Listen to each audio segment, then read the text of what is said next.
వామ్మో! వెండి ధరలు చూసారా? ఆకాశాన్నంటుతున్నాయి. మరి ఇలాంటప్పుడు డిజిటల్గా వెండిలో ఇన్వెస్ట్ చెయ్యాలంటే ఏది మంచి ఆప్షన్? సిల్వర్ ఈటీఎఫ్లా? లేదంటే సిల్వర్ ఫండ్ ఆఫ్ ఫండ్స్ అంటే ఎఫ్ఓఎఫ్లా? సరే, ఈరోజు ఈ రెండిటి మధ్య తేడా ఏంటో, మనకు ఏది బెస్ట్ ఆప్షనో క్లియర్గా తెలుసుకుందాం. ఒక్కసారి నంబర్ చూడండి. 4,00,000 రూపాయలు. ఏంటింత పెద్ద నెంబర్ అనుకుంటున్నారా? దేనికి సంబంధించిందిది?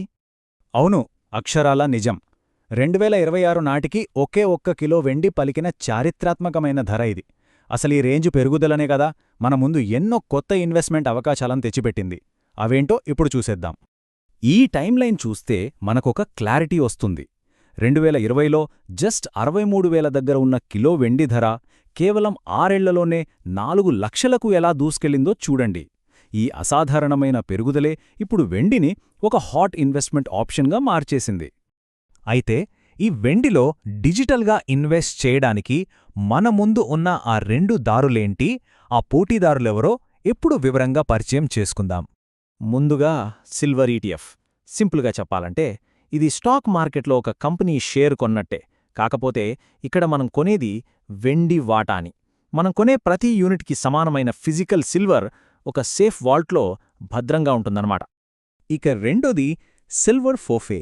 దీని కథ కొంచెం వేరు. ఇది డైరెక్ట్గా వెండిని కొనదు. బదులుగా మన తరఫున ఒక ఫండ్ మేనేజర్ వెళ్ళి సిల్వర్ ఈటీఎఫ్ యూనిట్స్లో ఇన్వెస్ట్ చేస్తాడు. అంటే మనం వెండిలో ఇన్వెస్ట్ చేసే ఇంకొక ఫండ్లో డబ్బులు పెడుతున్నామన్నమాట. సరే, ఇప్పుడు ఈ రెండింటి మధ్య అస్సలైన పోలిక చూద్దాం. రౌండ్ 1, ఖర్చులు మరియు పన్నులు. ఎందుకంటే మనకొచ్చే లాభాలను డైరెక్ట్గా ఎఫెక్ట్ చేసేవి ఇవే కదా. ఖర్చుల దగ్గరకొస్తే ఈ చార్ట్లో తేడా చాలా స్పష్టంగా కనిపిస్తోంది. ఎఫ్ఓఎఫ్లు ఎందుకంత కాస్ట్లీ అంటారా? ఎందుకంటే వాటికి డ్యూయల్ లేయర్ ఫీజుంటుంది. అంటే ఏంటంటే మనం ఎఫ్ఓఎఫ్ ఫీజు కట్టాలి, మళ్ళీ ఆ ఎఫ్ఓఎఫ్ ఏ ఈటీఎఫ్లో ఇన్వెస్ట్ చేస్తుందో దాని ఫీజు కూడా మన నుంచే పరోక్షంగా వెళ్తుంది. అందుకే ఈటీఎఫ్ల ఖర్చు తక్కువ. ఇక పన్నుల విషయానికొస్తే ఇక్కడ చాలా కీలకమైన తేడా ఉంది. జాగ్రత్తగా గమనించండి. ఈటీఎఫ్ని కేవలం 12 నెలలు హోల్డ్ చేస్తే చాలు, అది లాంగ్ టర్మ్ గెయిన్ కిందకొస్తుంది. కానీ ఎఫ్ఓఎఫ్ విషయంలో అలా కాదు. అది లాంగ్ టర్మ్ అవ్వాలంటే కనీసం 24 నెలలు ఆగాలి. ఈ ఒక్క తేడా ట్యాక్స్ల మీద పెద్ద ఇంపాక్ట్ చూపిస్తుంది.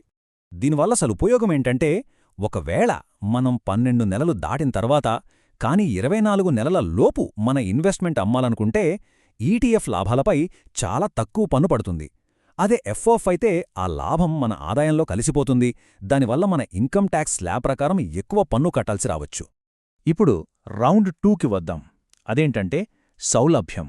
అంటే మనలాంటి ఒక సాధారణ ఇన్వెస్టర్కి ఏది ఈజీగా ఉంటుంది. ఇక్కడే తేడా చాలా క్లియర్గా కనిపిస్తోంది. ఈటీఎఫ్లలో ఇన్వెస్ట్ చెయ్యాలంటే ఖచ్చితంగా డీమ్యాట్ అకౌంట్ ఉండాల్సిందే. కానీ సిల్వర్ ఎఫ్ఓఎఫ్లకి ఆ అవసరం లేదు.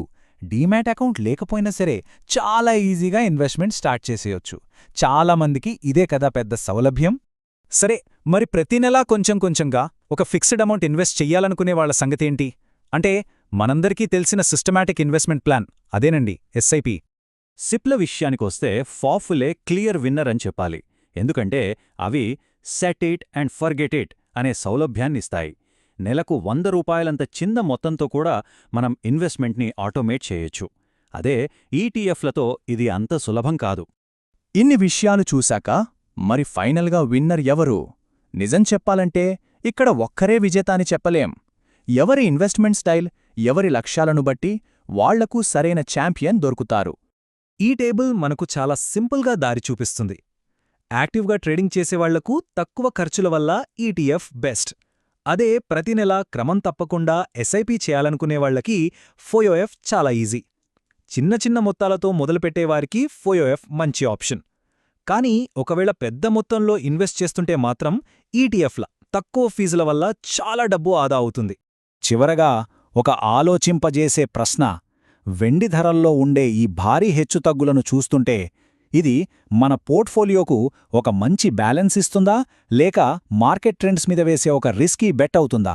దీనికి సమాధానం మన ఇన్వెస్ట్మెంట్ ప్రయాణంలో మనమే కనుక్కోవాలి.